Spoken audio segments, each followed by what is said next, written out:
What's up, guys? Welcome back to the 3 of 7 podcast. You get a solo episode with yours truly today. Just me. Yep, old Chad. I'm here in my home office. The rest of the crew is out doing something. I don't know what the rest of the crew's doing, Chili, nobody knows what the crap Chili does.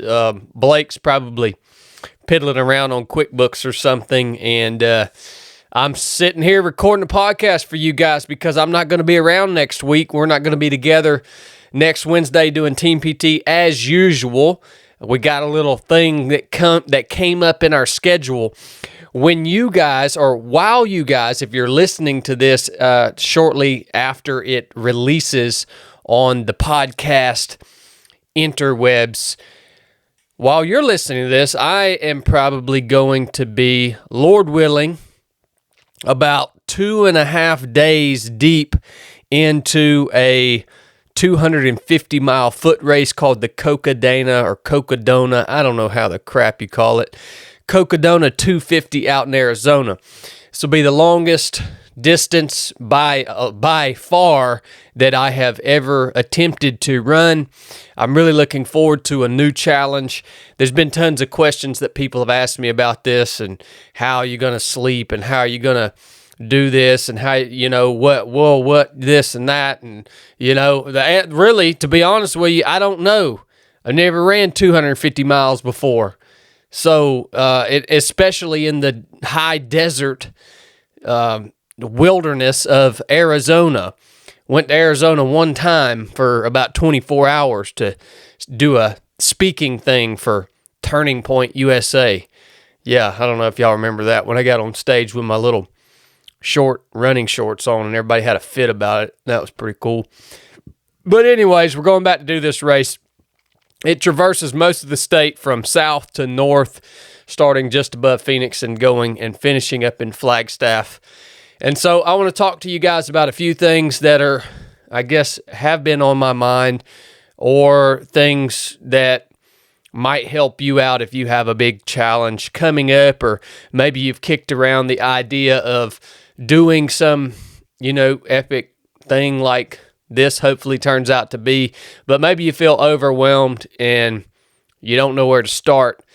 I'm just going to talk to you guys about a couple of things and where I'm at right now. I don't know, 4 days away from starting this thing. Anyways, let's talk about what you need. I made a little list right here. What do you actually need to go and do something crazy like this if you want to challenge yourself and do something that you've never done before, which this I have never done before. So what do you actually need?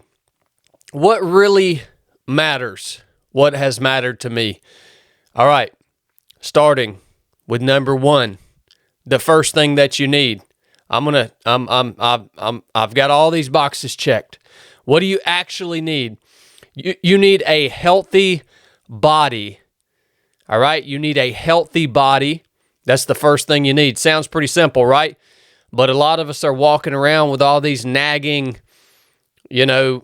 injuries, or there's crap going on with our body. We got high blood pressure and, type 7 diabetes and all this crap. We're destroying our body because of our poor lifestyle choices and in a lot of situations. Now, some of the things, obviously, injuries and stuff that linger, maybe you've tried to rehab from them and you're just kind of stuck with some sucky condition for the rest of your life. Well, you can go ahead and count yourself out. You don't have any control over that, but we should be doing everything that we can in our day-to-day life, the way we live our lifestyle, the way we eat, the way we take care of ourselves, everything to, I guess, nurture or foster a strong and healthy, generally fit body. Okay, that's the first thing you need. The next thing that you need, check. I got that in the box. No injuries, no aches, pains, ailments, no medications, none of that bull crap. Next thing you need is a solid training plan. All right, you need to be trained. Okay, and if you've never done anything like this before, if you're thinking about doing something new, in whatever, you better find somebody that can train you. You ain't going to train yourself to do something that you've never done. You better find somebody that's done what you want to do and befriend them or hire them or do whatever you need to do to train you. You have to have a solid training plan prior to attempting to do something out of your wheelhouse. Okay? A lot of you guys think you can just watch what people do on Instagram and YouTube and you're just all good. You can train yourself. That's bullcrap, man. I tell people all the time, the major difference between me and my competitors is training. I have spent the majority of my adult life training for something, intensely training for something. Okay? Training counts. And it's got to be meticulously set forth by someone who knows the crap what they're doing, all right? You also have to have a trained mind. So, you have to have a strong, healthy body. You have to have a physical training plan. You also have to have a trained mind. Okay? How do you get that? You get that through repetition. You get that through repetition. Doing hard crap over and over and over and over and over again. That is how you train your mind to think the right thoughts, to solve problems, to not get overwhelmed, to not get overextended. That is how you train your mind to become more patient, to stay present. You train your mind to be deliberate about the things that it's thinking about. It doesn't wander off on you and take control of your entire situation. You have to have a trained mind. All right? You look, you can't go listen to a mindset seminar, come out of there and think you got a trained mind. I can talk to you about a trained mind all day long.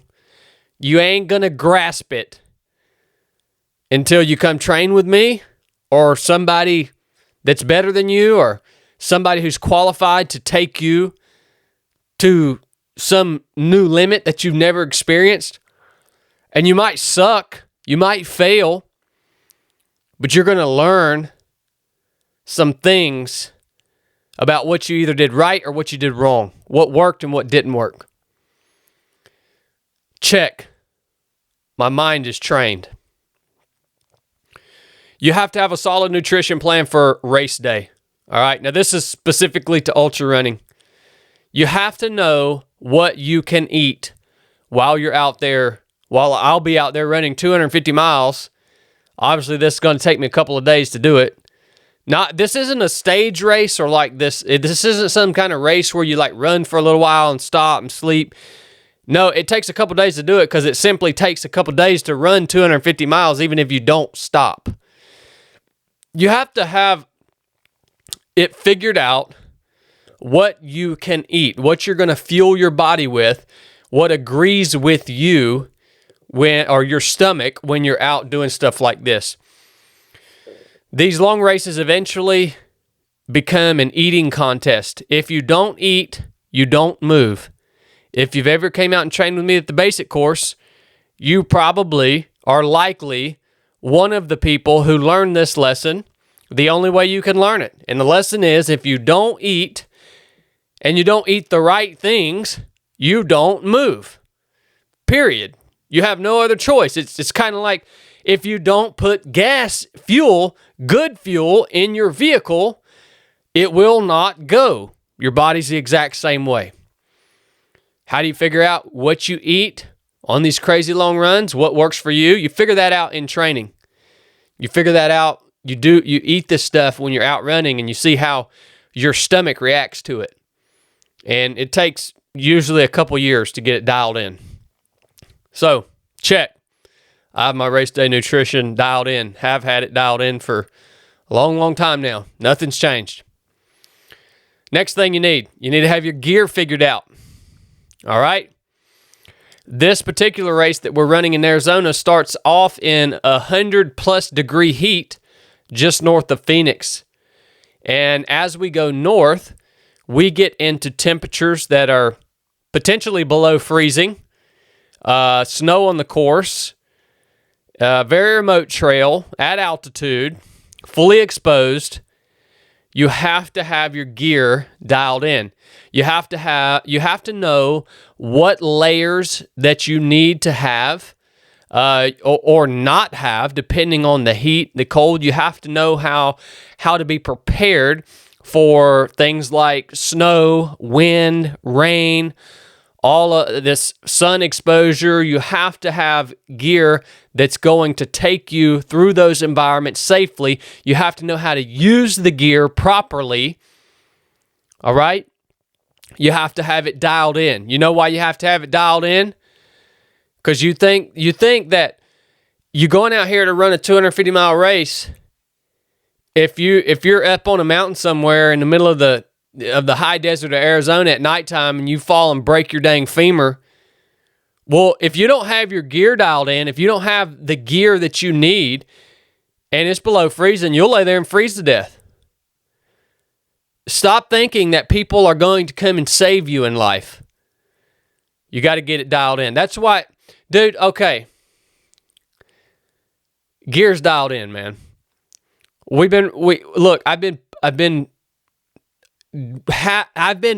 life has depended on my gear being dialed in since day one of SEAL training. I understand the importance of gear. I don't cut corners on gear. I spend lots of money on getting the right gear, and then I learn how to use it, when to use it. It's extremely important. And it's probably an aspect of ultra running that most people don't have dialed in as well as they should. All right, next thing that you need. So gear, check, dialed in. This is part of the strong, healthy body. I've got it written in here. Recovery. I'm not talking about after the race is done. I'm talking about I've put in a hard training block over the last 8-10 weeks of my life. That's the easy part. For me, the easy part is putting in the hard training block. Working, just grinding yourself into a powder, man. Just obliterating yourself. I absolutely love that. That's fun for me. But when you have a race on the calendar, once you get done with that, once you get through that hard phase of training, you have to then let your body repair itself before race day. This is the hardest part for me. It's what I've been doing for the last 2 weeks. You literally go from training for 8 hours a day to not being able to run or train or push hard or do anything hard because you have to let your body repair itself. It's extremely difficult. It's the most mentally challenging part of a training block for me. It's been these last 2 weeks. Letting my body heal. Stretching, foam rolling, eating the right things, working mobility, and very simple exercises that are low impact, that simply engage the muscles, keep them live, and also help my body recover through my nutrition, my sleep, all of that good stuff, right? It's boring as crap. I absolutely hate it, but it's 100% necessary. So, what have I done to work through this? I've tried to maintain my daily schedule as it was while I was actually training.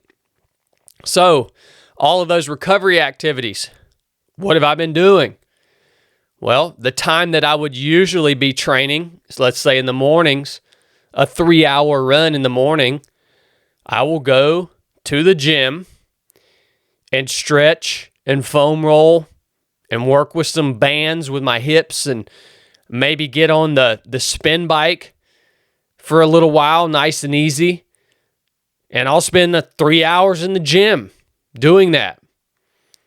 Right? So I've tried to keep a schedule. I've tried to keep the same time blocks allotted to the recovery process, recovery exercises.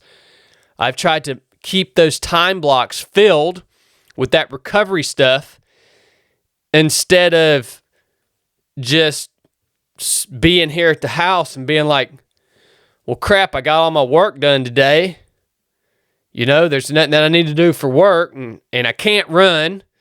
I can't go out and lift weights. I can't do anything hard. And then you start getting in a bad place mentally, man. So I've tried to keep my schedule blocked out the same as it was even in those highly intense weeks of training, but obviously just doing different exercises. My body feels good. I'm ready to rock and roll. Recovery. I'm recovered from that hard training block. I actually got sick for a little while. The 2 hardest weeks I did back to back. I pushed a little over the edge, and your immune system becomes weakened. Got a little sick. Got over that after about a week. And yeah, I'm good to go. I feel strong. There's nothing left to do but do the daggone work, man. Recovery check. If you got all those things, if you have a strong, healthy body, you have hired someone, a coach, some credible person to help you with the training process, if you've put in the reps to train your mind, if you have your diet figured out, you have your gear figured out, and you've given your body time to recover, there's nothing left to do but go and do the dang thing. Now, what's going to happen is people ask me all these dang questions. Let's get to that. People ask me all these, when are you going to sleep? Who's going to do this? What are you going to do there? Look, man. Look. One of the most essential things on race day, when it's time to execute, one of the most essential things that you've got to be able to do as you move through this challenge, as we move through this 250 freaking miles on foot, we have to have the ability to adapt and overcome whatever we're faced with. All right? You cannot meticulously plan everything about a journey like this. You have to be able to adapt and overcome. Listen to your body. When are you going to sleep? I'm going to sleep when I feel like I'm too tired to keep moving. When are you going to eat? I'm going to eat when I know I need to eat. You know how you know you need to eat? Your stomach tells you, maybe you need to eat a little something. I'm not going to ignore that. When are you going to drink?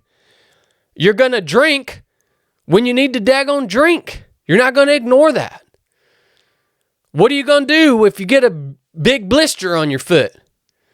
Well, we're going to doctor it up and carry on. You have to be able to adapt. And if you think that you can meticulously plan every aspect of something that is this big, and let me tell you, I believe this applies to everything. I believe this is an essential ingredient if you're in business. If you think you can, if you thought, do you think that I could have meticulously planned everything that's happened here at 307 Project, over the last 3 years? Do you think I could have planned that out 3 years ago? Heck no, man. Not even, I couldn't even got close to it. All right, by the grace of God and by our ability to adapt, overcome, seize opportunity, that's what will keep you progressing. All right? And that's what we'll do out of this race. We have all the boxes checked. Now you go, you take things as they come, you execute, you adapt, you overcome whatever the challenge is. You make minor adjustments. You stay on top of problems before they become huge issues. Right? You seize opportunities. And that's how you get to the finish line. So, with all that being said, there's no guarantee. There's no guarantee in anything in life.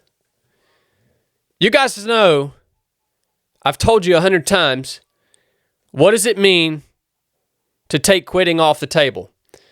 That means that you're committed to continue to move forward in the direction of your goal until something out of your control stops you. In other words, will not let you proceed. There are things that can happen in any race, in any event, in life in general. There are things that can happen even when you have all the boxes checked.